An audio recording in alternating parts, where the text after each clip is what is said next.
Sabes quantas vezes mais do que a média da OCDE é que Portugal tem em contencioso no administrativo ou fiscal? Sei que é a pior área, mas não sei quantas vezes. Queres adivinhar? Quantas vezes mais? 2, 3, 5, 7. Portugal tem mais 50% ou 47% de emprego em microempresas do que a média da União Europeia, que Draghi critica quando compara com os Estados Unidos. Sem grandes empresas nós não ganhamos escala. E sem escala não aumentamos a produtividade e o valor acrescentado. Eu, se for vender um produto, sei lá, um brinquedo em Espanha, vou ter que ter a caixa toda com as coisas todas em espanhol. Vou ter um conjunto de regras que vou ter que cumprir, que serão potencialmente diferentes das portuguesas. Olá, o meu nome é José Maria Pimentel e este é o 45 Graus. Durante muitos anos falava-se da União Europeia, sobretudo numa primeira fase por causa da crise do euro, a crise das dívidas soberanas, já lá vão mais de 10 anos, depois pelas respostas à pandemia, pelo PRR, mas nos últimos tempos há um novo tema que se instalou no debate e que quase certeza vocês já ouviram falar: a preocupação com a falta de competitividade da economia europeia, que é como quem diz, com o crescimento anémico face aos Estados Unidos e à China. Este não é propriamente um tema novo, já era discutido nos chamados círculos mais técnicos. Mas a verdade é que ganhou uma nova urgência à medida, sobretudo, que se foi tornando claro que, com a exceção da China e com os Estados Unidos, sobretudo desde Trump, mais distantes e imprevisíveis, a Europa tinha de começar a olhar para ela própria. E a verdade é que o crescimento económico na Europa tem ficado aquém de outras potências. E além disso, e mais importante, a Europa não está bem posicionada em indústrias de ponta, desde as indústrias que estão na base da transição energética à indústria digital. Mas o momento em que este tema saltou para as notícias foi no final de 2024, com a publicação do chamado Relatório Draghi, liderado por Mário Draghi, ex-presidente do Banco Central Europeu e antigo primeiro-ministro italiano. Nesse relatório, Draghi faz um diagnóstico muito claro. A Europa, segundo ele, está a perder terreno, sobretudo nestes setores cruciais, e tem um problema estrutural de falta de produtividade, falta de investimento e falta de escala, com implicações que não são apenas económicas, mas também geopolíticas. E desde então quase não se fala de outra coisa. Ainda no mês passado estive numa visita a Bruxelas com um grupo de opinion makers aqui do Burgo, em que reunimos com vários representantes europeus e este foi exatamente, a par do tema da segurança, por exemplo, um dos temas mais falados durante a visita. Mas afinal, quão grave é o problema? O que é que dizem os números? E, sobretudo, quais são as causas mais profundas e quais são as soluções que nós podemos adotar para resolver este desafio, ou estes desafios, porque na verdade são vários. O convidado deste episódio vai ajudar-nos a pensar sobre estas questões. É ele, Pedro Brinca, economista, é professor associado com agregação na Nova SBE, onde investiga sobretudo na área da macroeconomia e políticas económicas. Além disso, o Pedro é comentador no programa semanal da RTP Tudo é Economia, onde faz dupla precisamente com o convidado do episódio anterior, Ricardo Paes Mamed. Ao longo da nossa conversa, tentei perceber melhor estes desafios e as soluções para eles. Alguns destes desafios são comuns com os que se costuma discutir em relação a Portugal e por isso o Pedro esteve sempre a puxar a conversa para a economia portuguesa. Eu fui tentando regressar ao tema Europa, mas a verdade é que os temas realmente se cruzam entre o horizonte europeu e o âmbito mais estrito de Portugal. Nesta primeira parte da nossa conversa, começámos então por olhar para os números do PIB e ver o que eles nos dizem. E na verdade o que eles nos dizem é que este é um problema sobretudo geopolítico, porque o PIB per capita nas métricas que interessam até tem evoluído bem. Na verdade, uma nota em relação a uma inexatidão que eu disse que o PIB dos Estados Unidos ultrapassou o da Europa no final do século XIX, mas isto não é verdade. Isso foi quando ultrapassou o da maior economia de então, que era a do Reino Unido. Quando ultrapassou o PIB da Europa como um todo foi, obviamente, no final da Segunda Guerra Mundial. Falámos também do tema política industrial, que foi o tema da conversa com o Ricardo Paes Mamed no último episódio e que de repente se tornou muito mais mainstream nos últimos anos, precisamente ligado a esta discussão em torno da competitividade da economia europeia. Falámos da concorrência das economias asiáticas, da pandemia enquanto acelerador da digitalização, do grande desafio da competitividade europeia, segundo o Pedro, que é aumentar a integração do mercado único europeu, ou por outra, criar um verdadeiro mercado único na Europa. Falámos da falta de capital de risco, chamado venture capital, na Europa, que permite, ou permitiria precisamente, escalar empresas inovadoras, sobretudo na área do digital, e falámos também de vários temas em relação à economia portuguesa. Espero que gostem. A segunda parte da nossa conversa sai hoje já ao fim da tarde. Nela falamos de outros desafios da União Europeia, como, por exemplo, o custo da energia, que é bastante mais caro na Europa, ou seja, para as empresas europeias, do que se passa nos Estados Unidos e na China. E isto já era um problema antes do ataque dos Estados Unidos ao Irão e do consequente fecho do Estreito de Hormuz. Imaginem agora. Espero que gostem. Vemo-nos na segunda parte. Até lá.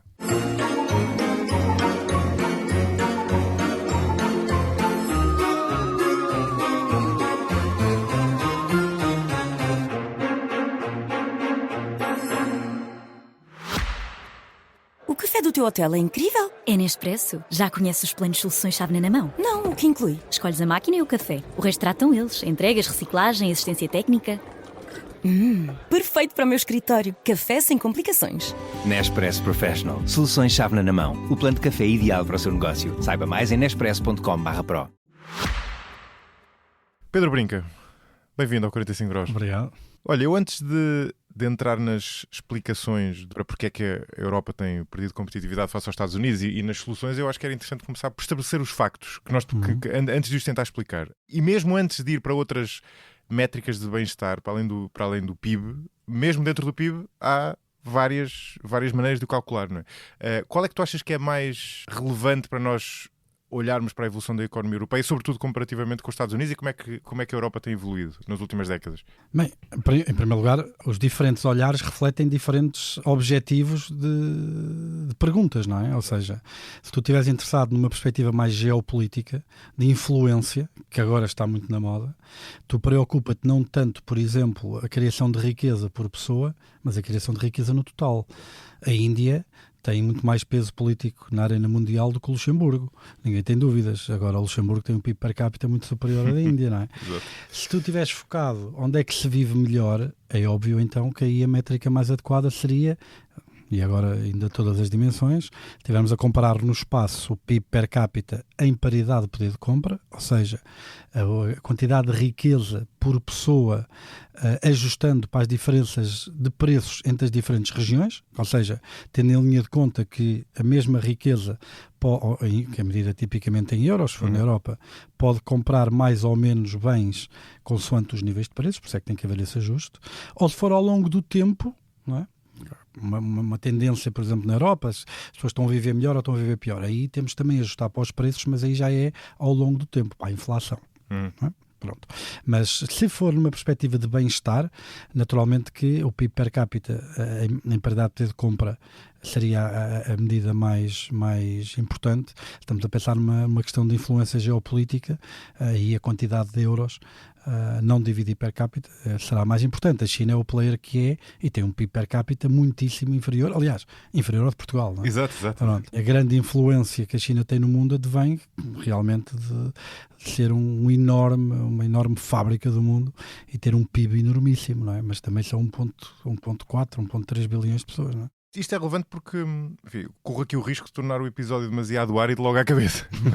Mas estas diferenças são relevantes porque, primeiro, como tu dizias, a olhar para o PIB global do país, olhar para o per capita, tem implicações diferentes, que às vezes são confundidas. Às vezes no debate... Sim, nós temos estado muito focados no crescimento do PIB em Portugal, porque durante muitos anos a população foi relativamente constante. Exato. Estamos ali nos 10 milhões. Certo. E agora há uma discussão que está para arrebentar, que é quem é que tem razão, se é a AIMA, se é o INE. Exatamente. Relativamente ao denominador do PIB per capita. Porque há um estudo da Faculdade de Economia do Porto que sugere que, com os números da AIMA, creio que com os números da AIMA, que sugere que de facto o per capita aumentou mais do que aquilo que o INE diz. Mais ou menos. Aumentou mais, ou seja, entraram mais pessoas que aquelas que o INE acha que estão cá. Então o per capita aumentou menos. Por isso o per capita aumentou menos. Significa que o certo. PIB teve uma performance abaixo daquela certo. que nós pensamos. Exato. Isto é a diferença entre, se bem li os números, entre estarmos em 83, 84% do rendimento médio comunitário ou estamos nos 79, 80%. O que lança aqui uma preocupação genuína, porque o país tem crescido não porque aumenta a produtividade, a sua capacidade de criação de riqueza, mas tem crescido porque tem mais pessoas. O que significa que a vida dos portugueses não está a ficar melhor. Em média. Sim, eu também apanhei isso e mesmo com os números que nós já tínhamos de evolução da população, o crescimento do PIB global estava a ser bastante razoável, acima da média europeia, mas se tu olhasses para o PIB per capita já não estava a crescer tanto. Mas tudo indica que o PIB per capita está a crescer ainda menos. Se corrigirmos o capita poderá ser ainda pior. E isto é extraordinariamente importante, porque força-nos a ter uma discussão que nós estamos sempre a fugir dela, não é? E vemos com a discussão sobre o pacote laboral e outras, que é, se nós não estamos a conseguir que cada trabalhador crie mais riqueza por cada hora que trabalha, nós não vamos conseguir sustentar uma convergência social com os padrões de vida dos melhores países da União Europeia. Isso não é possível. Não é. Porque a convergência social tem que estar alavancada na convergência económica. E aí interessa ao per capita. E interessa ao per capita, naturalmente. A convergência económica ou seja, a convergência na capacidade de criação de riqueza por trabalhador é aquilo que nos vai permitir, tendo mais riqueza por trabalhador, ter melhor conforto e melhores níveis de bem-estar. A nós pouco nos interessa, de uma perspectiva de qualidade de vida, o PIB português pode aumentar 20% num ano. Se a população duplicar, vamos todos estar pior. Então, responde-me ao seguinte, fazendo a ponte para a Europa, e sendo um bocado provocador, porque é que nós estamos a discutir esta questão da Europa e da Europa estar a ficar para trás dos Estados Unidos, quando per capita e em paridade de poderes de compra, nós na verdade temos estado a convergir desde 2008? Nós, que é Portugal? Não, a Europa. Com os Estados Unidos. A Europa não em per capita... Per capita e em paridade de poderes de compra, tínhamos um gap de 33% em 2008 e agora de 26%. Okay. Não convergimos muito, atenção, mas temos convergido um bocadinho. Sim, porque a questão da geopolítica não é de só menos importância, por duas razões. Pronto. Primeiro, por causa da influência no plano mundial. A Europa está muito dependente, por exemplo, de matérias-primas críticas. Okay? Estamos a falar de terras raras, estamos a falar de níquel, estamos a falar de cobalto, estamos a falar de uma data dessas coisas. E obviamente que precisa de uma diplomacia forte para, nos destinos ou nas origens onde essas matérias-primas são extraídas e depois nos países onde essas matérias-primas são processadas, é preciso um grande esforço de diplomacia económica para assegurar relações com esses países cujas formas de organização política muitas vezes não estão alinhadas com o cânon civilizacional do Ocidente. E essa diplomacia será tanto mais efetiva quanto maior for a dimensão das economias, não é? Sim, ou seja, aquilo que tu estavas a dizer que para Portugal não é tão relevante, e acho que tens razão, que é a história do crescimento do PIB porque a população aumentou, em nível geopolítico é. Ou seja, Portugal tornou-se um bocadinho mais relevante a nível geopolítico, embora isto não faça mexer a agulha, não é? Sim. Não é? Sim, mas essa é essencialmente a questão mais importante, que é, por exemplo, eu falei das matérias-primas críticas, mas podemos falar de outras coisas. Por exemplo, há negócios que dependem muito da escala. E a escala é a palavra de ordem desta nova ordem económica. Inteligência artificial, machine learning, etc. São coisas que vivem muito da escala. A tecnologia, o digital, vive muito da escala. Por exemplo, agora já o exemplo que eu vou dar é de telecomunicações, não é propriamente do digital, mas percebe-se a analogia, que é qual é o custo marginal, qual é o custo adicional de ter mais um cliente na rede da Vodafone. As torres já lá estão, a infraestrutura já lá está tudo lá, é tudo lucro. Ou seja, estes novos negócios, quer do digital, telecomunicações, vivem muito à custa da escala, que é o quê? Um esforço grande à cabeça de criação de infraestrutura, de custos de entrada, e depois diluem o custo, não é? Com quanto mais clientes tiverem. Ora, isto é verdade para o digital. O software cria-se uma vez, depois instala-se muitas. Claro. Não é? Ou seja, é outro negócio que vive da escala. Uma economia que tenha uma escala muito grande, e não é necessariamente uma economia que tenha um PIB per capita muito elevado, a China tem essa escala, por exemplo, são áreas económicas onde o desenvolvimento destas tecnologias são mais, e dos negócios associados a estas tecnologias, são mais lucrativos. E porquê é que isto depois acaba por ter um impacto na questão do bem-estar? Porque numa perspectiva secular, aquilo que leva... Tens de explicar o que isso significa para uma perspectiva de tempo, já não vou dizer geológico, mas numa perspectiva de 100 anos, 50 anos, pronto. Aquilo que leva aos padrões de vida é realmente a inovação tecnológica. Mas se a inovação tecnológica tem estado toda concentrada em tecnologias que vivem da escala, se nós não tivermos uma área económica que tenha escala, não vamos ter inovação tecnológica a desenvolver-se nesses espaços. E essa foi a grande diferença entre, por exemplo, a Europa e os Estados Unidos. Nós não tínhamos aqui um ecossistema que favorecesse a escala. Nem temos. Temos questões de fragmentação da União Europeia em 27 mercados, não é? Nós não temos um verdadeiro mercado único. E podemos elaborar sobre isso mais para a frente. E outras questões, ambiente fiscal, nós penalizamos o crescimento da escala, quer com a lei laboral, quer com a lei fiscal. Tudo isto leva a que a Europa tenha perdido e perca uma boa parte dessa inovação tecnológica. Porquê? Porque não é um bom ecossistema para essa inovação tecnológica. E por isso é que a Europa, neste momento, importa 80% de tudo aquilo que são produção de bens e serviços na área digital, incluindo propriedade intelectual. Neste aspecto, a Europa tem aqui um desafio existencial. Eu estava a notar este ponto porque há aqui um paradoxo interessante, que é, olhando para diferentes métricas do PIB, se olhares para o PIB agregado, nós temos estado a perder terreno face aos Estados Unidos. Isto é sobretudo verdade no PIB a preços correntes por causa da taxa de câmbio, mas também é verdade no preços constantes. No PIB a preços constantes. E tem muito que ver com os Estados Unidos ter aumentado a população, enquanto na Europa está a acontecer o oposto. E em PIB per capita, paridade de poderes de compra, nós até estamos a convergir. Mas o teu ponto, se eu entendo, é que, embora nós tenhamos estado a convergir até aqui, se não conseguimos apanhar este comboio, vai haver um momento em que vamos começar a divergir porque não estamos, no fundo, nas tecnologias do futuro, digamos assim. A questão da dinâmica demográfica explica apenas, ou melhor, explica no máximo 28% desse gap que nós estamos a analisar. Continua a haver um gap e o PIB per capita europeu é para aí 70% do americano. Exato. É incrível, é uma diferença bastante grande. Claro. Né? E os números mostram que deste gap, desta diferença, deste diferencial, 70% é produtividade, 72%, e o resto tem a ver com o facto dos europeus trabalharem menos horas. Trabalharem menos isto, horas, não é? Exatamente. Isto é importante porque depois desses 72% de gap de produtividade, quase todo ele, a performance diferencial nestes últimos 20 anos, é quase todo explicado pelo digital. O setor do digital explica a variação daquilo que é a diferença de performance da economia americana vis-à-vis a economia europeia, explica quase toda essa diferença de evolução. Interessante, ou seja, num cenário contrafactual podíamos dizer que se não fosse termos perdido o comboio do digital, podemos estar muito mais próximos dos a produtividade europeia teria convergido com a americana. Poderia ter convergido com a americana, depois ainda há mais os outros 28%, mas sim. A produtividade, sim, depois faltou. Mas os outros são mais uma escolha, não é? Exato, ou seja, em França terias 33 dias de férias por ano. Nos Estados Unidos, se calhar, tiras metade disso, não é? Por isso, sim, o lazer é uma das falhas do PIB.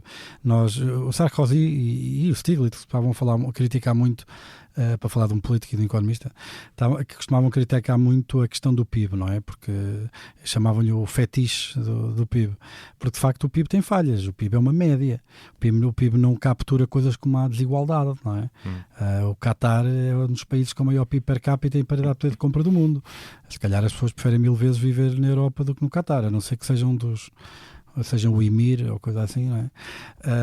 Mas pronto, mas dentro daquilo que são as métricas que depois são comparáveis e robustas para comparar ao longo do tempo e no espaço, o PIB tende a ser uma medida importante. Não pode ser medida usada de forma completamente isolada, não é? Porque há outras questões. Até porque, por exemplo, as economias europeias têm um peso do Estado muito maior na economia do que a economia americana. E a maneira como se faz a avaliação da produção dos bens públicos é preços de custos de produção, não é? O que gera aqui problemas de medição. Certo. Ou seja, há muitos problemas em termos de usar o PIB como medida de benchmark, não obstante, não há grandes alternativas. E nesse sentido, pelo menos é justo dizê-lo que, de facto, a Europa perdeu o comboio digital. A Europa tem tido uma performance do ponto de vista económico que é bastante anémico e tem um tecido empresarial que é bastante pouco dinâmico. Uma das coisas que eu costumo lembrar, e que também estava no relatório Draghi, é de facto que, se nós formos aos anos 2000, as principais empresas eram do setor automóvel, na Europa e nos Estados Unidos. Chegamos à década de 2010 e as principais empresas na Europa são do setor automóvel, continuam a ser do setor automóvel. Nos Estados Unidos já são do hardware e do software. E chegamos à década de 2020 e as maiores empresas dos Estados Unidos são todas do digital e na Europa continuam a ser do setor automóvel. Todas as empresas acima de uma capitalização em bolsa de 1 bilhão de euros ou dólares, nos Estados Unidos foram todas criadas nos últimos 50 anos. Na Europa não há nenhuma empresa que tenha um market cap, uma capitalização em bolsa acima de 100 mil milhões, que tenha sido criada nesses últimos 50 anos. Capital de risco, por exemplo. A disponibilidade de capital de risco para os diferentes estadios de investimento, fases de investimento destas startups é dramática. Estamos a falar de 4, 5 vezes de diferença. Mesmo os apoios públicos, fala-se muito a questão da economia americana, o Estado mínimo, não sei o quê. Não é assim tão óbvio. Por exemplo, nos instrumentos de apoio à inovação mais fundamental, que é aquela inovação que os mercados tendem a falhar, porque como está muito longe ainda de uma fase de servitização ou de produtização, não há tanto apelo, não é? E é mais difícil angariar, porque é mais arriscado, tem muita incerteza. E nesse contexto, os Estados Unidos gastam 23 vezes mais nesse tipo de investigação com fundos públicos que o que gasta os países da União Europeia. É aquilo que que o nosso amigo Ricardo Paz Mamed chama política. O Estado, a política industrial escondida dos Estados Unidos. Sim. Sim. Eu já fui um opositor mais forte da política industrial, da maneira como o Ricardo a concebe, do que sou hoje. Temos algumas coisas que nos fazem divergir, mas de facto o contacto semanal com o Ricardo na televisão infectou-me um bocadinho das suas ideias em algumas questões de política industrial, que eu acho que ele faz, tem alguns comentários bastante pertinentes. Pode ser que seja bidirecional. Aí tenho mais dúvidas, mas sim. Eu acho que é.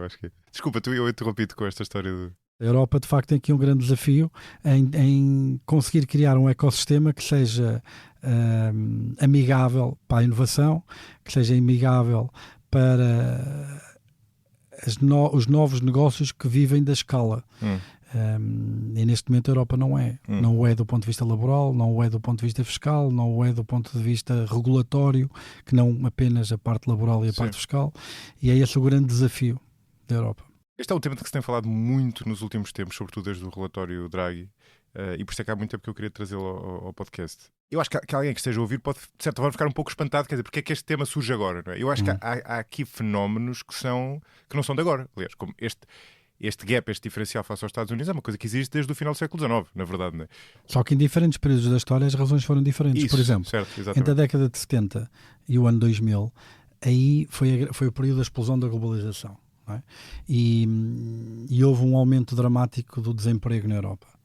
E uma das interpretações sobre o que é que terá levado a isso é que nós passámos de um paradigma em que as economias viviam num grau de isolamento maior para a tal aldeia global, não é? Que tu és mais novo que eu, mas a minha geração, quando andava na escola, tinha que andar a fazer composições sobre a globalização e a aldeia global.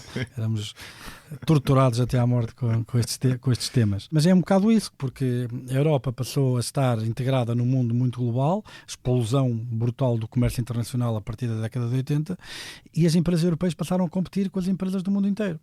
E isso, obviamente, exigia um paradigma muito mais assente em flexibilidade, em inovação, em dinamismo, que as empresas europeias não estavam preparadas. Essa é uma das correntes.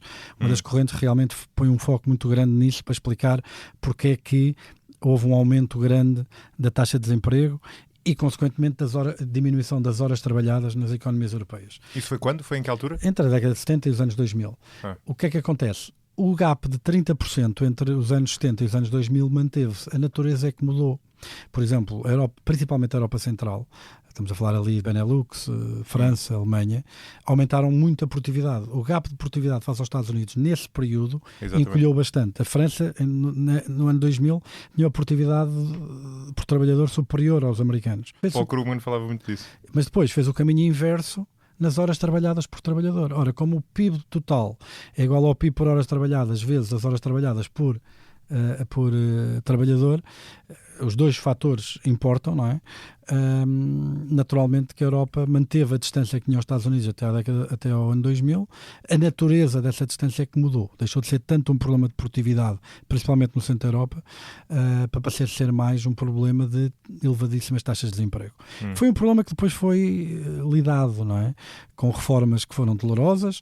A Alemanha terá sido talvez o país ou dos países que mais fundo foram nessas reformas, mas que depois também, por um lado, permitiram a diminuição das taxas de desemprego e uma aproximação das taxas de desemprego, nunca convergência, mas pelo menos aproximação dos níveis das taxas de desemprego pré-globalização, mas lá está. Depois também criou outros problemas. Germinou algumas sementes de um aumento de desigualdade económica na Europa, que depois também podem estar associadas a outros fenómenos com os quais estamos a lidar hoje, nomeadamente a questão do populismo. Nós vimos em termos internacionais, para sair um bocadinho da ideia do discurso da iniciativa liberal, temos de ser competentes, eficientes, produtivos, amigos das empresas, etc., para agora um registro mais bloco de esquerda, de preocupação com as desigualdades. É verdade que com a explosão da globalização também houve uma explosão das desigualdades no Ocidente. A desigualdade, como um todo no mundo, diminuiu, porque o chinês está mais próximo do americano. Agora, as desigualdades dentro de algumas regiões, nomeadamente no Ocidente, aumentou. E isto foi uma semente grande para o populismo. Aquilo que nós vemos é um pico de governos populistas ali naquele período entre guerras, Primeira e Segunda Guerra Mundial. Depois o pós-guerra é um período em que o número de governos populistas foi relativamente mais baixo, e depois vemos ali o número de governos populistas a disparar a partir da década de 80, precisamente com a explosão da globalização e do aumento das desigualdades. Enquanto cientista social, que é um bocado nesse papel que eu aqui estou, porque ninguém sabe que é o Pedro Brinca cidadão, não é? Se alguém sabe, é o Pedro Brinca enquanto economista, enquanto cientista social. Enquanto cientista social, para mim a desigualdade não é boa nem má, não é? Não tenho aqui uma posição normativa sobre ela. Agora, eu tenho uma posição de lógica e observação, não é? Enquanto cientista social, que é, independentemente das razões que levam à desigualdade serem legítimas ou ilegítimas, independentemente das nossas preferências pessoais por viverem em sociedades mais desiguais ou menos desiguais. O que é certo é que em democracia cada pessoa tem um voto. E 51% estão chateados, há revolução. Por isso, o grande desafio, diria eu, para manter a estabilidade das democracias liberais ocidentais é inscrever no contexto da nossa sociedade e na organização da nossa economia mecanismos de catching up. Mecanismos que permitam às pessoas que vão ficando para trás poderem não ficar muito para trás. Ou não ficarem demasiadas pessoas para trás. Não porque isso está correto, não porque isso é bonito, não porque politicamente é uma coisa que eu apoio, não porque eu sou bonzinho e quero ajudar os pobres.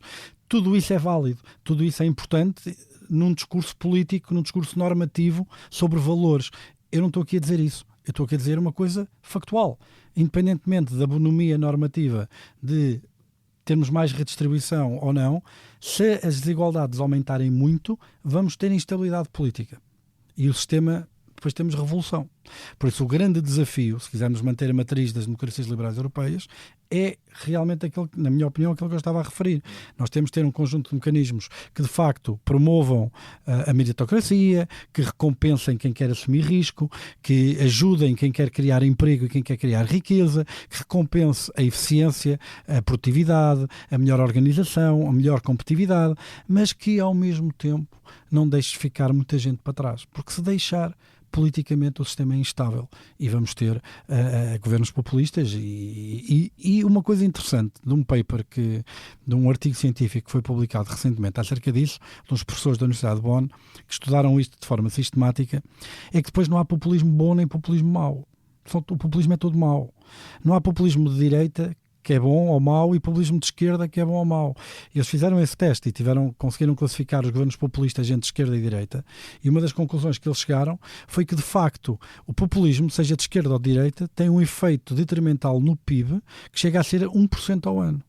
Okay? Quer seja de esquerda, quer seja de direita, que é um resultado até engraçado, não é? Pois é. Mas tem essas consequências. Por isso, eu diria que este é o grande desafio destas gerações. Numa era em que tu tens grandes forças a empurrarem para uma maior concentração de riqueza, a questão da automação, por exemplo, a questão agora da inteligência artificial, os donos dos robôs e os donos dos algoritmos, obviamente, vão acumular muito mais riqueza do que as pessoas que vão ser substituídas pelas tarefas que agora essa tecnologia consegue fazer. Até porque operam em muitos casos em uma espécie de monopólios naturais, não é? Exatamente, porque estamos a falar de negócios que têm grandes custos à entrada e a escala ótima tende a ser isso, não é? Por isso, o grande desafio é esse, é de facto conseguirmos ter dentro da nossa matriz social e económica, da organização da economia, mecanismos que permitam de facto que as desigualdades não cresçam de forma descontrolada. E tu falaste isso a propósito da globalização e da perda de cota das exportações europeias. Isso, nós, se olharmos para antes, ou seja, se nós olharmos só pós-guerra, a indústria europeia desenvolve-se, e muito alavancada na indústria automóvel, que falavas há bocado, numa lógica de exportações para, provavelmente, sobretudo para os Estados Unidos e dentro dos países europeus. E a explicação que tu estavas a dar, se eu entendo, é que a partir do momento em que sobretudo, imagino que seja a partir do momento em que os tigres asiáticos começam a desenvolver, começam a entrar no comércio internacional, e depois com a entrada da China na Organização Mundial do Comércio, em 2002, salvo erro, não é? A partir desse momento, a Europa, que era uma potência exportadora, vai perdendo terreno. No princípio ainda ganhou, não é? Porque nós tínhamos um modelo em que exportávamos muito para a China, nomeadamente bens e serviços de elevada densidade tecnológica e de maior valor acrescentado, e importávamos muito matérias-primas e produtos de baixa qualidade e mais intensivos em mão de obra barata. A questão é que a China também já não é o que era, não é? Pronto. E a China passou a competir com a Europa em muitos segmentos de elevado valor acrescentado, em tecnologia, e hoje é líder tecnológico numa data de áreas que são extremamente importantes e estão no centro da agenda política dos principais países do Ocidente, nomeadamente, por exemplo, a descarbonização. Tudo que é baterias e painéis solares vem da China, não é? A Europa importa, se não estou em erro, 96% de todos os seus painéis solares, e desses 96%, que importa, 92% vem da China. Quer dizer, ainda há pouco tempo a minha mãe foi comprar um carro e nós fomos, por curiosidade, ver os carros da BYD, passa a publicidade, não sei se posso dizer aqui. E é incrível a quantidade de equipamento e de características que eles conseguem meter num carro pelo dinheiro que pedem, não é? É incrível, é? E é um grande sinal de aviso para a Europa, uma wake-up call importante. E se olhares para o gráfico, agora estou aqui a olhar para um gráfico do relatório do Draghi, a Europa tem vindo a perder terreno não é desde 2000, mas é para aí desde 2002, 2003, e a coisa acelera nos últimos anos. Ou seja, desde a pandemia, que há uma quebra ainda maior da cota da União Europeia. Porque a pandemia acelerou a digitalização. Exatamente. Acelerou de forma brutal a digitalização. Não acelerou em todas as geografias de maneira idêntica. Por exemplo, em Portugal não aumentou muito as compras online de mercearias, por exemplo. Mas aumentou brutalmente em França e no Reino Unido, por exemplo. Qual é a grande diferença? É que quer Reino Unido, quer França já tinham plataformas online que funcionavam bem. Em Portugal as coisas eram muito incipientes. Resultado, durante a pandemia, a malta experimentou as compras online e não gostou. Então, assim que a pandemia permitiu, não é? As regras de controle sanitário abrandaram, aquilo que aconteceu foi que as pessoas voltaram ao antigamente. Ora, esses choques, no caso da França e do Reino Unido, foram permanentes, porque a experiência foi boa, não é? Isto também mostra que a adoção do digital também está dependente de outros fatores. É condicional, exatamente. Sim. Mas essas dinâmicas são importantes. O digital tem sido um grande motor daquilo que tem sido o crescimento mundial nos últimos anos, e a Europa está numa fortíssima situação de desvantagem nesse setor. Olha, fala-me do mercado único, tu falaste, já disse há bocadinho, porque essa é uma das... Eu acho que é talvez o tema de que se tem falado mais ainda esta semana. Não sei se tu apanhaste, havia notícias tanto do Macron como do chanceler alemão sobre como nós precisamos de criar um mercado único europeu. Porque nós, na prática, a União Europeia é uma economia gigante, mas que na prática não é uma economia única, porque tu tens imensas barreiras internas. E, aliás, até há um estudo que saiu aqui há uns tempos que tentava... Tu has ter apanhado.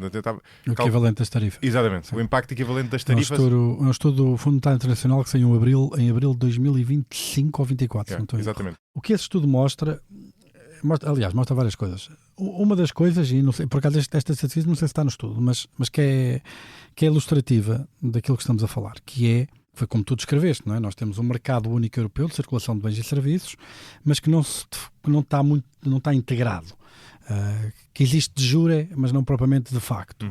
Por exemplo, o fluxo de comércio interestadual nos Estados Unidos é mais do dobro do fluxo de comércio entre países da União Europeia.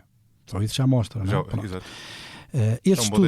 Esse estudo que tu estavas a falar, aquilo que sugere é que, de facto, os custos para eu exportar bens para outro país da União Europeia, e nós não estamos a falar de custos alfandegários, porque esses não existem. Exato. Estamos a falar de custos de compliance. Eu, se for vender um produto, sei lá, um brinquedo em Espanha, vou ter que ter a caixa toda com as coisas todas em espanhol. Pronto. Vou ter um conjunto de regras que vou ter que cumprir, que serão potencialmente diferentes das portuguesas. Exato. É mais um layer de compliance. Ou seja, o que esse estudo sugere é que o custo de vender um bem, por exemplo, em Espanha, vis-à-vis a Portugal, representa é equivalente a uma tarifa de 42%. Se for nos serviços, estamos a falar de 110%. Por isso nós estamos aqui a falar do Trump, que chega aqui à Europa e diz agora vão aumentar as tarifas sobre os produtos em 30%. Quer dizer, nós já pagamos mais do que isso para fazer comércio, ou equivalente a mais do que isso, para conseguir ter uma prática comercial de bens e serviços entre diferentes países da União Europeia. E depois temos também um problema de tendência, porque as barreiras ou os custos, estes custos de comércio têm descido muito mais para as importações de fora da União Europeia do que para o comércio intracomunitário, porque essas têm estado relativamente estagnadas. Exato, e não temos conseguido fazer muito acerca disso.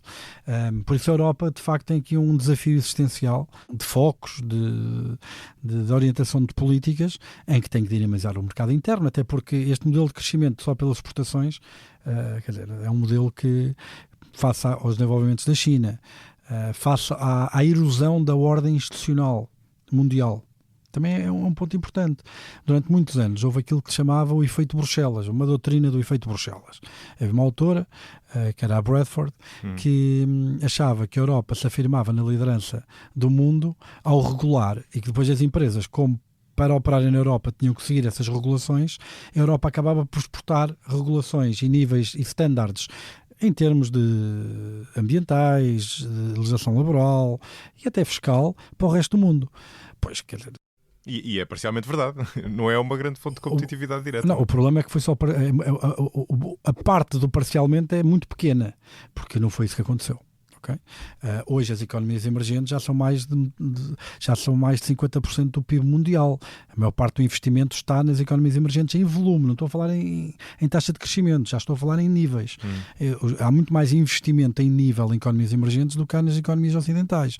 Por isso, essa ideia de que nós conseguíamos estabelecer os estándares no mundo, quer dizer, é um bocadinho idílica e lança a Europa num molho de brócolos complicado de resolver, quando, por exemplo, os Estados Unidos fizeram uma inversão de 180 graus, por exemplo, em algumas dessas direções, não é? Com esta administração.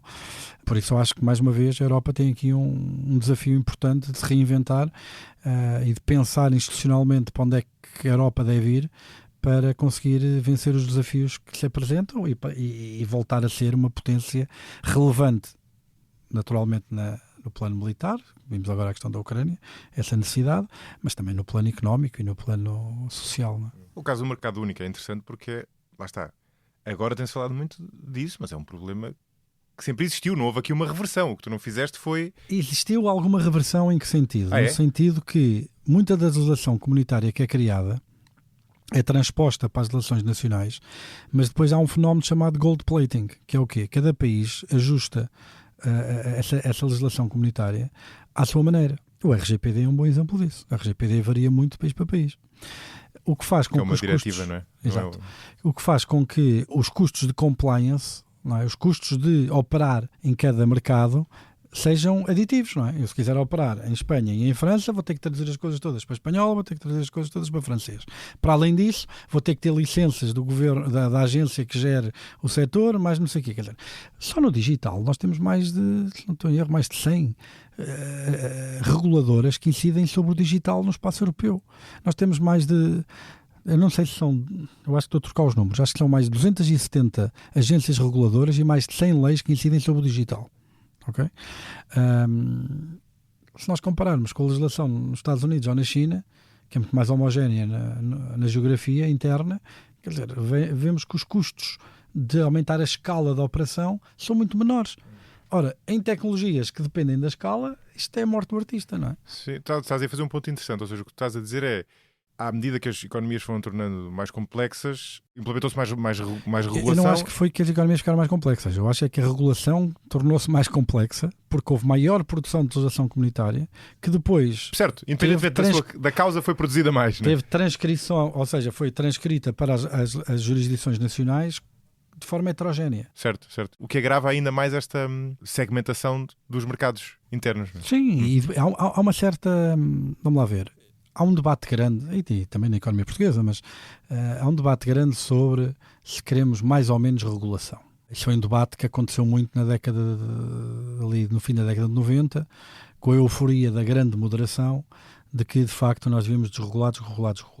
Pronto, depois chegámos a 2008 e inverteu-se o ciclo, não é? Percebeu-se que de facto que há a regulação que é importante. E essa dicotomia, essa discussão mais ou menos regulação, apesar de ainda fazer parte do discurso de alguns partidos políticos em Portugal, por muito que me custe, até por alguns partidos pelos quais tenho alguma afinidade, ainda dura. E, na minha opinião, é um discurso completamente desajustado. Eu não quero mais ou menos regulação, eu quero melhor regulação. A regulação não tem um valor normativo intrínseco. Eu não fico mais feliz porque há muita regulação ou menos regulação.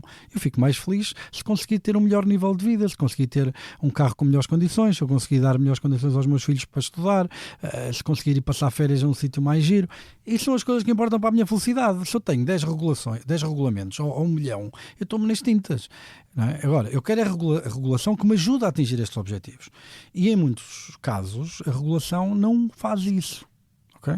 Muitas vezes há aqui um trade-off entre proteger bens públicos e regular mais ou menos. Por exemplo, os estudos ambientais são uma grande fonte de atraso no desenvolvimento de infraestruturas de energia europeia, numa altura em que a Europa tem o custo de eletricidade 3 a 4 vezes mais caro que os Estados Unidos. Isso, já lá vamos também. Eletricidade que é determinante para desenvolvimento de indústria, nomeadamente o digital e da inteligência artificial, não é? Pronto. Quando eu falo de melhor regulação, não quero pôr em causa, apesar de ser uma discussão que também pode ser importante em alturas de crise, olha, por exemplo, agora na questão da calamidade no Oeste. Há ali trade-offs de bens públicos que importa considerar, não é? Em situações de emergência, ou a situação da habitação em Portugal, ou whatever. Mas mesmo no contexto europeu, que é a discussão que nós estamos a ter agora, eu não estou a falar de um trade-off entre proteger bens públicos para favorecer a economia. Não é isso que eu estou a dizer. Estou a dizer nós conseguimos melhorar a qualidade da regulação, ou seja, proteger na mesma bens públicos e ajudar mais a economia. Os estudos de impacto ambiental são um bom exemplo. Demora imenso tempo licenciar uma mina, ou licenciar uma eólica, ou um parque de painéis solares. Porquê? Porque nós temos uma fiscalização ex ante, ou seja, o projeto entra e vai ser analisado de forma prévia para ver se pode ser feito. Ora, por exemplo, nos Estados Unidos, na questão da habitação, é o contrário. Tu tens um building code. Eles, em vez de estarem à espera que os projetos apareçam para se lembrarem de perguntar, fazer a pergunta faz sentido ou não, o que eles fazem é, nesta região, faz sentido projetos com estas características, tal. E as empresas já sabem que se forem produzir naquelas zonas, podem começar a produzir amanhã, construir amanhã, com aquelas características. Podem instalar painéis solares numa zona do município, desde que os painéis solares obedeçam a um conjunto de características. E podem começá-los a fazer no dia a seguir à decisão de investimento. E a fiscalização depois é feita ex post. Ora, se nós não temos essa classificação prévia daquilo que se pode fazer ou não se pode fazer sem licenciamento, vai tudo para o regime de licenciamento. E o regime de licenciamento atrasa tudo. Ou seja, estamos a falar de licenciamento, podemos falar de outras coisas. Mas o meu ponto é, falta muita inteligência à maneira como se desenha a regulação. E outras economias têm sido mais inteligentes a fazê-lo e por isso também têm tido melhores resultados. E um dos desafios que nós temos precisamente na Europa é ter regulação mais inteligente. E é uma das críticas que têm sido feitas, olha, por exemplo, na inteligência artificial, não é? Tem o exemplo da Espanha, não é? A Espanha ainda não tem indústria de inteligência artificial, mas já tem uma agência com quase 30 pessoas, um presidente, um diretor adjunto, 4 diretores de departamentos e não há indústria nenhuma, mas já está toda regulada e já tem uma agência para isso, não é? Aplica-se à indústria europeia como um todo, não é? Embora, quer dizer, dito isto, faz sentido ter regulação, mas depois ainda por cima tendo de criar... Mas essa frase que tu acabaste de dizer é importante, José, porque muitas vezes, eu, por exemplo, apesar de me considerar uma pessoa de esquerda, toda a gente se ri quando eu digo isto, não é? Porque associam-me todos à direita económica e pensam que aquilo que eu falo ou aquilo que eu represento, não sei se é direita económica, se não é, eu como sou economista de profissão, custa-me a ver isso, economia de direita e economia de esquerda, mas é importante que passe que, se nós olharmos para aquilo que é o conhecimento económico de ponta, essas discussões não são tidas nesses termos. Não há mais ou menos regulação, há melhor regulação. Se as pessoas forem às conferências académicas, cada artigo... Certo, sim, a regulação ou está a corrigir uma falha de mercado ou não está, não é? Ou está a corrigir um problema ou não está. Mas o ênfase da investigação económica está em descobrir mais uma falha de mercado e mais um mecanismo que é preciso desenhar para que o mercado produza uma solução que seja socialmente ótima. É esse o estado da economia. As pessoas vêm falar de neoliberalismo, não sei o quê, com esses fantasmas, esses espantalhos. Quer dizer, isso está morto. Tipo, falam-me do Pinochet, do Chile, do Chicago Boys. Quer dizer, isto é tudo gente que vive nos anos 80. Tipo, ninguém no seu perfeito juízo olha para aquilo que é a regulação do sistema financeiro, por exemplo, e acha que vivemos numa época de neoliberalismo, de capitalismo selvagem. Só quem for completamente alucinado é que acha uma coisa dessas. Com toda a legislação que existe do ponto de vista macroprudencial, do ponto de vista da estabilidade financeira. Quer dizer... A tese do neoliberalismo não é capitalismo selvagem. Eu entendo o que tu queres dizer, não é? Sim, mas ela é muito entendida no espaço político público como isso, ou seja, que é um esvaziamento do Estado, um esvaziamento do poder regulatório, porque a mão invisível do mercado resolve tudo. Ninguém raciocina nesses termos em 2020. Tiveste um aumento grande no setor financeiro, tiveste um aumento grande da regulação, isso é verdade. Claro, e não só no financeiro. E mais uma vez, nós voltamos outra vez ao paradigma se a regulação aumenta ou diminui.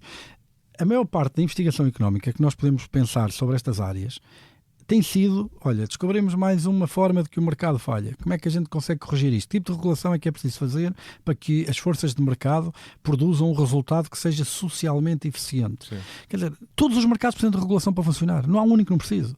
Quer dizer, e nós até se quisermos ser puristas, até um bocadinho demagógicos, até podemos ir até Adam Smith. Adam Smith dizia que sem direitos de propriedade não há mercado que funcione, não é? Quer dizer, por isso essa ideia de que aquilo que eles chamam de direito económico quer é desregular, quer é... Mas às vezes no discurso, eu percebo o que tu queres dizer, mas tal como há uma caricatura à esquerda, também há uma caricatura à direita, não é? Ou seja, se ouvires o discurso da iniciativa liberal, também muitas vezes diz coisas... Pronto, mas por isso é que existe uma razão pela qual, apesar de eu ter apoiado a iniciativa liberal nas últimas eleições, nas várias últimas eleições, até ter sido cabeça de lista como independente pela Iniciativa Liberal às eleitivas de 2024, porque de facto naquilo que é as liberdades individuais identifico-me bastante.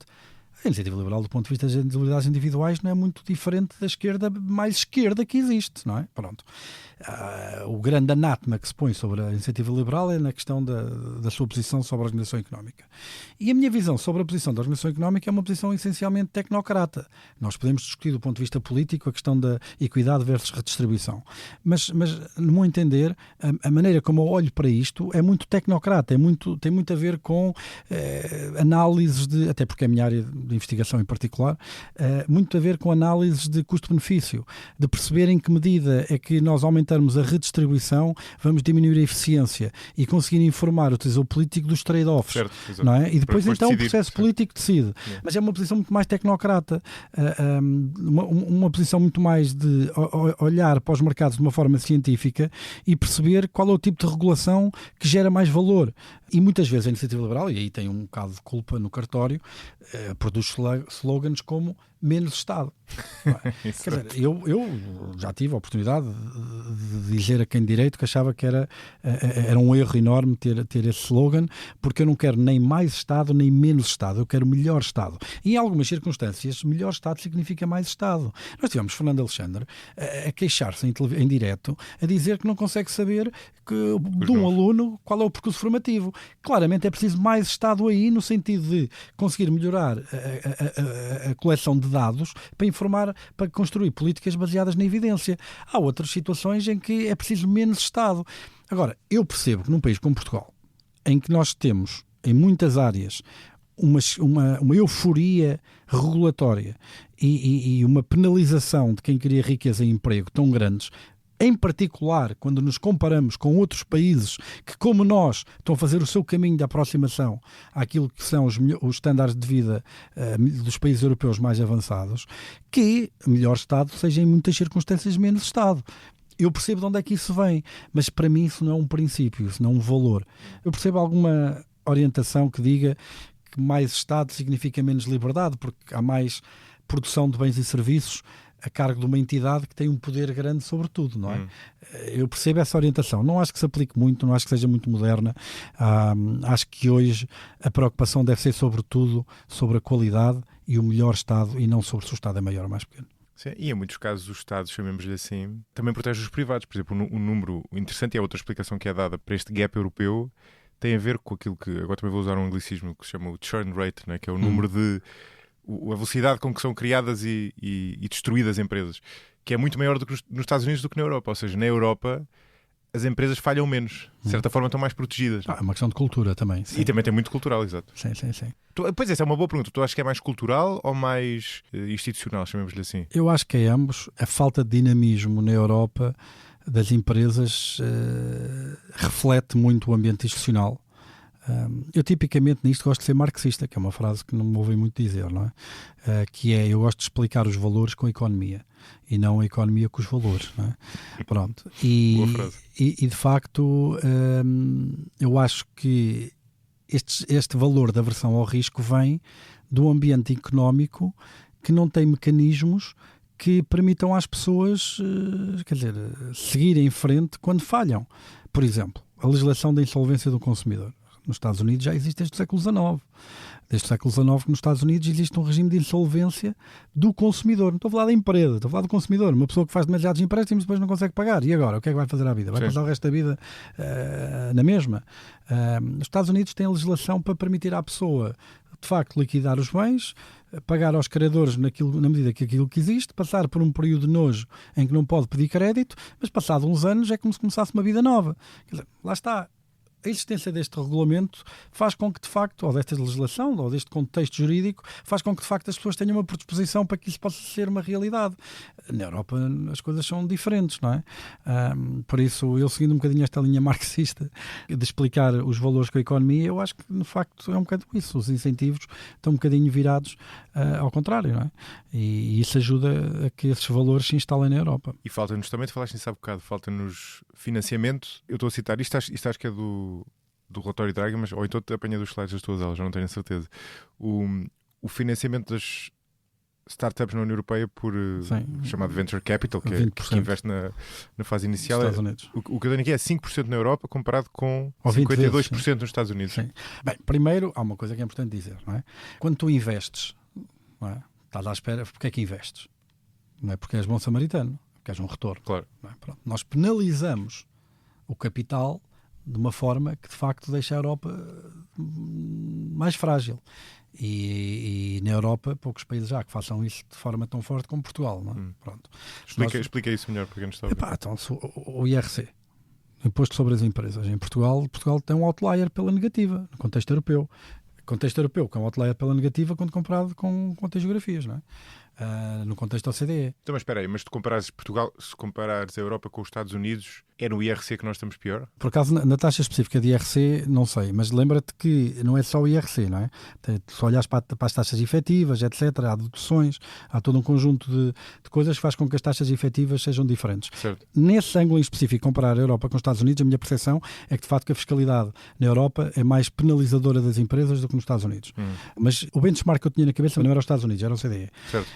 Aí, claramente, por exemplo, Portugal destaca-se marcadamente pela negativa, não é?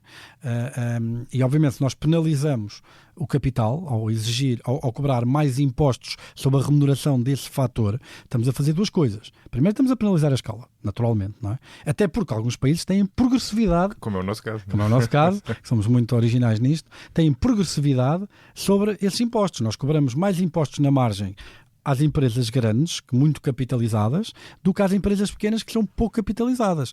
Com uma diferença, é que as empresas pequenas, o valor acrescentado bruto por trabalhador em média são 23 mil euros. O valor acrescentado bruto das grandes empresas, por exemplo, das associadas da Associação Business Roundtable Portugal, são de 83 a 84 mil euros. E nós não podemos pagar salários elevados se os funcionários não criarem valor. Isto pode parecer uma discussão muito esotérica, mas o que é isto? Porquê é que eles criam mais valor? Criam mais valor porque têm mais meios para criar valor. Capitalizar uma empresa é ter mais computadores, é ter mais retroescavadoras, é ter mais capital, não é? Equipamentos, para que os trabalhadores dessas empresas consigam criar mais valor. Ora, se nós penalizamos o processo através do qual é remunerado o esforço de dar aos trabalhadores essas ferramentas, é normal que eles vão ter menos ferramentas. É normal que as empresas vão ser mais pequenas. A Europa, no relatório Draghi também está, compara mal com o peso do emprego em microempresas com os Estados Unidos.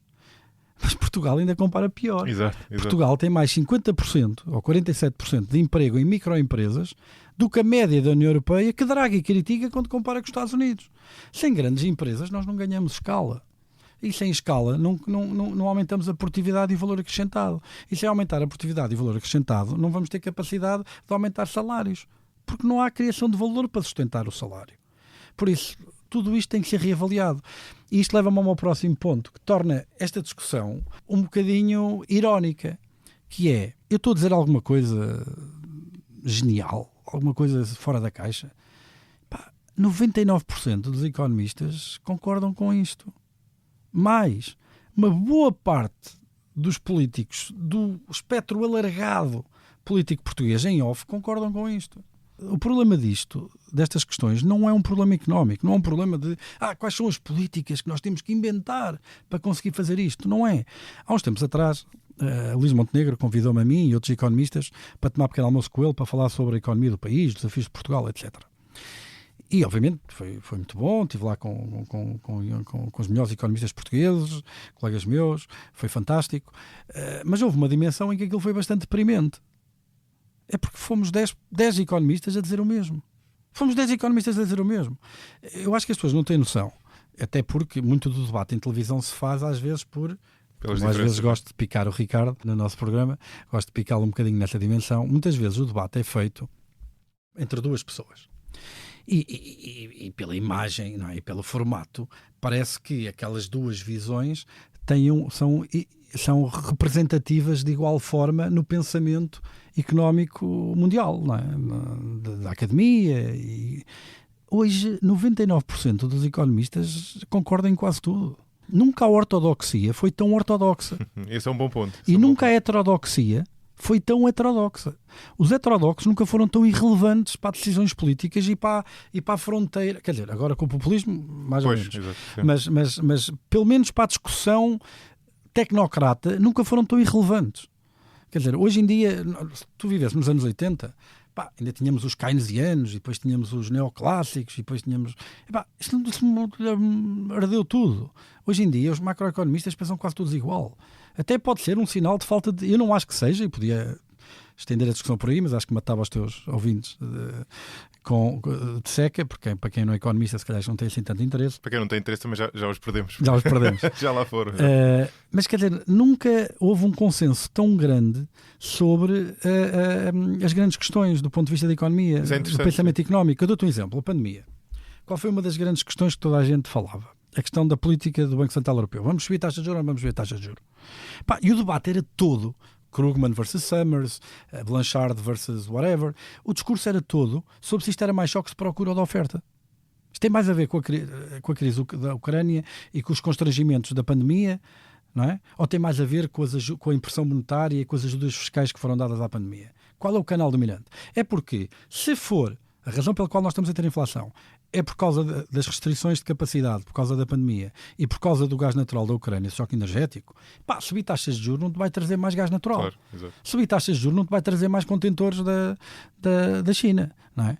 Mas se a razão pela qual os preços sobem for pela subida, ou melhor, pela dramática impressão monetária que aconteceu na altura da pandemia e pelos enormíssimos déficits fiscais. Mas antes, depois se calhar também podemos discutir porque é que antes não houve inflação com isso, porque antes também houve impressão monetária, mas não houve inflação. Não é? Podemos discutir isso depois, porque é que desta vez foi diferente.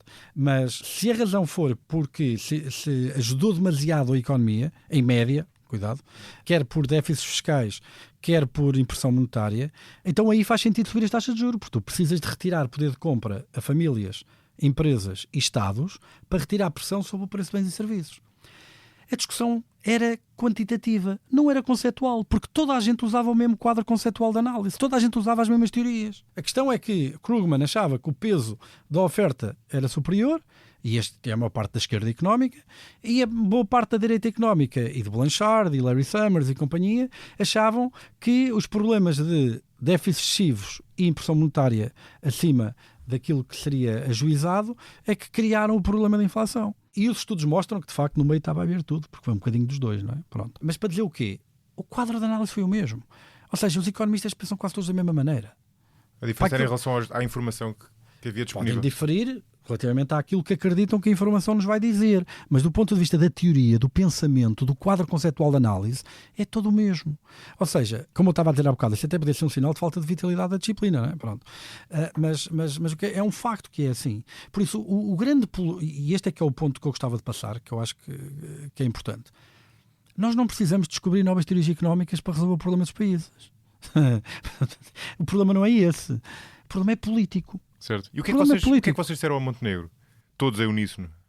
Fiquei Quer curioso. dizer, eu acho que toda a gente falou de um conjunto de temas que são recorrentes na política portuguesa e que têm sido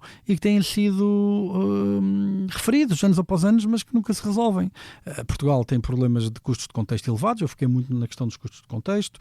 Portugal compara mal do ponto de vista da competitividade fiscal. Desculpa, explica só o que são custos de contexto para quem não está a ouvir. Custos de contexto é, tu vens para Portugal abrir um negócio, qual é os custos que Burocracias. tens isso? O vis-à-vis abri-lo em Espanha, França, Alemanha, não é? E em Portugal... Justiça lenta. Justiça. Eu não sei se tens noção. Sabes quantas vezes mais do que a média da OCDE é que Portugal tem em contencioso no administrativo ou fiscal? Sei que é a pior área, mas não sei quantas vezes. Queres adivinhar? Quantas vezes mais? 2, 3, 5? 5, 7, 9, 10, 10? 12, 13. 13? 13 vezes a média da OCDE só em processos acima de 1 milhão de euros. Com um tempo médio processual de 7, 8, 9 anos.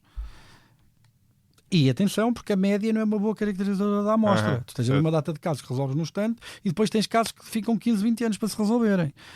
Não é? Ou seja, foi a Presidente do Supremo Tribunal de Direito Administrativo ou Fiscal, que há 2 anos e meio, e esta parte, ou 3 anos, talvez, agora 3 anos em março, que veio dizer que a autoridade tributária abusava da litigância como arma contra o contribuinte, porque sabe que justiça demorada é justiça negada.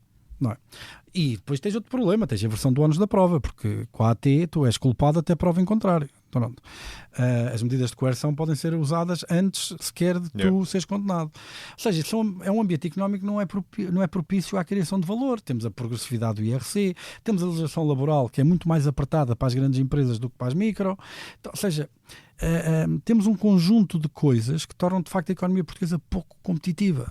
E todos disseram o mesmo, isso é curioso. Quer dizer, eu fiquei mais na questão dos custos de contexto. Por exemplo, eu lembro que o Ricardo Reis, que é provavelmente ele e o Sérgio Rebelo, são os 2 grandes economistas e são grandes a uma escala do planeta, não é?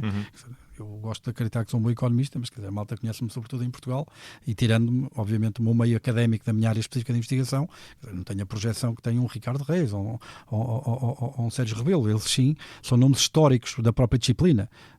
Ricardo será talvez aquilo que nós tivemos mais próximo de poder ganhar um prémio Nobel, não é? Certo, da área. Há de ser convidado do Cruze Sincro, está. Não, só uma questão de calendário. Eu sou um grande fã do Ricardo. O Ricardo é de facto uma cabeça extraordinária.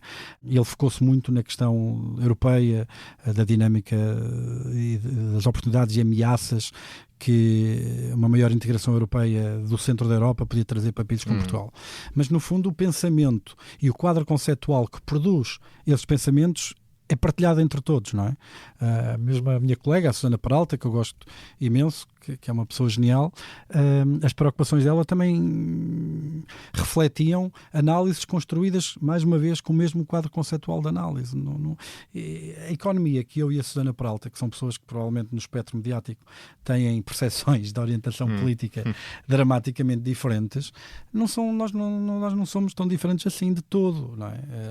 Do ponto de vista daquilo que é o pensamento económico, daquilo que é as ferramentas de análise, a maneira como nós usamos os conceitos, eu e a Susana pensamos da mesma maneira, não é?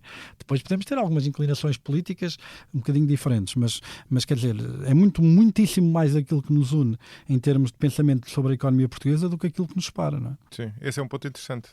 Porque o problema é político, este é que é o ponto que eu queria terminar. Sim, as soluções, já se sabe quais são as soluções há muito tempo, no fundo é o teu ponto. O problema é político, e não são coisas excessivamente complexas, não é? Ninguém acha que comprar barcos sem motor para os barcos da Trentejo seja uma boa política, ou construir residências universitárias na Anadia, não é?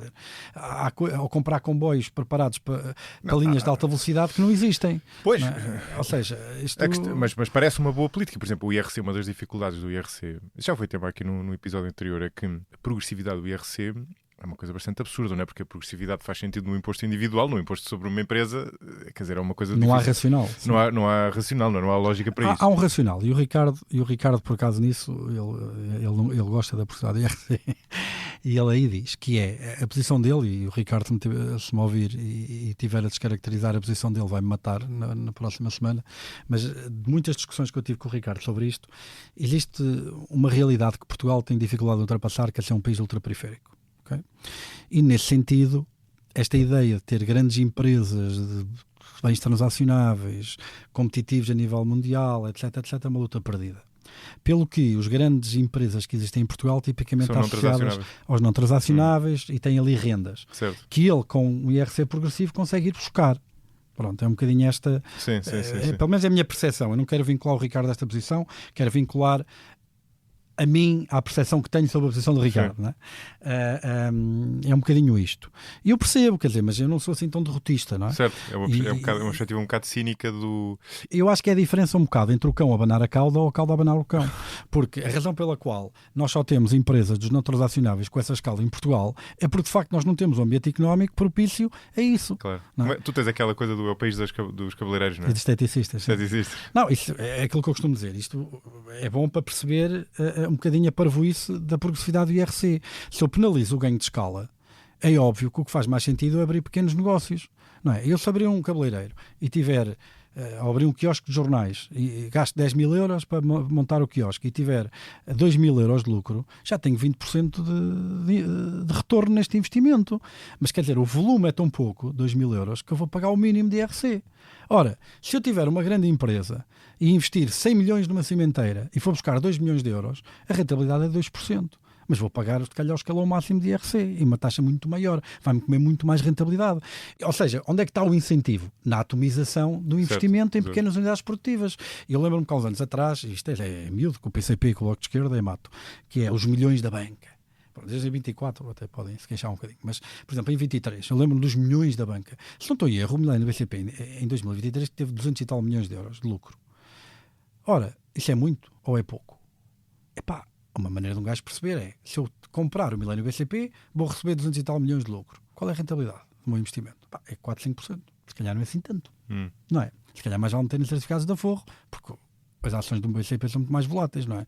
Ou seja, existe esta iliteracia, muitas vezes, na comunicação, que como o volume é grande, então vamos taxar. E a malta tem que perceber que o que importa é a rentabilidade, não é o volume, não é? Porque eu não consigo abrir uma cimenteira ou um banco com 10 mil euros, não é?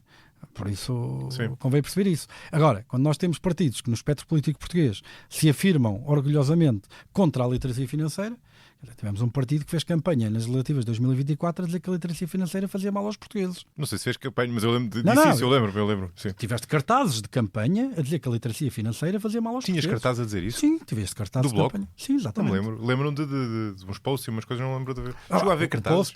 Cartaz no sentido que tens um grafismo. Ok, está bem. Numa altura de campanha eleitoral. Não é? Tipo... Sim, enfim, não estou desculpa. Quer dizer, como imaginas, discordo totalmente, mas enfim, não podes sabia partilhar disso. com a Ana Drago, pode ser que ela goste. Ele já não é do bloco há muitos anos. Só uma ou duas notas sobre a história do IRC. Eu até percebo esse ponto do que o Ricardo e pessoas da área dele fazem, porque realmente as empresas grandes em Portugal, muitas das empresas grandes estão em setores não transacionáveis, com poder de mercado e, portanto, conseguem, como se chama em terminologia económica, extrair rendas. Agora, a maneira de corrigir isso não é com o IRC. Não é? Tens ferramentas mais dedicadas para isso. Não vais estar Portanto, não acho um bom argumento nesse sentido. Mas percebes qual é a consequência disto? Agora, imagina vir o ministro dizer assim, nós agora vamos acabar com a derrama estadual. Ou pelo menos não acabamos, ou seja, mantemos a taxa média, mas vamos diminuir a progressividade. Está o Estado a alimentar os tubarões e a esmifrar o pequeno empresário. É muito difícil de vender porque o impacto imediato, o impacto que tu esperas a médio prazo é incentivar as empresas a ganharem escala, atrair empresas estrangeiras. Mas o impacto imediato... E não só estrangeiras, é criar incentivos para as nacionais crescerem. Não? É o que eu estou a dizer, ou seja, incentivar a criar escala e atrair estrangeiras. Mas o impacto no dia 1 é fazer as grandes empresas pagar menos imposto. E isto é muito difícil de vender politicamente. Eu sei. Não é? Mas olha, eu concorri agora nas autárquicas com essa plataforma e ganhei as eleições para a Assembleia Municipal de Santa Combadão. Depois fui geringonçado, porque não ganhei com maioria absoluta, ganhei só com 41%. Acabei por não ficar com a presença da Assembleia. Mas foi a primeira medida que aprovámos. Não sei se foi literalmente a primeira, mas foi a medida talvez mais emblemática que nós aprovámos agora no primeiro orçamento, foi pôr a derrama municipal a zero. Porque a derrama municipal, para quem está a ouvir, é um imposto em cima do IRC. É uma parte do IRC que é definida a nível... Não é aquilo, sim, não é uma parte, é por cima do IRC, que é definida a nível... Cada município pode definir o seu. Porque nós, para distribuir, temos que criar. E sem criar, não há nada para distribuir. Sim. Fica por aqui a primeira parte. A segunda parte da nossa conversa sai já hoje ao fim da tarde. Até lá. Este episódio teve a sonoplastia de Hugo Oliveira. Ouça e veja outros podcasts em expresso.pt e acompanhe-me em josemariapimentel.pt ou nas redes sociais. Até ao próximo episódio.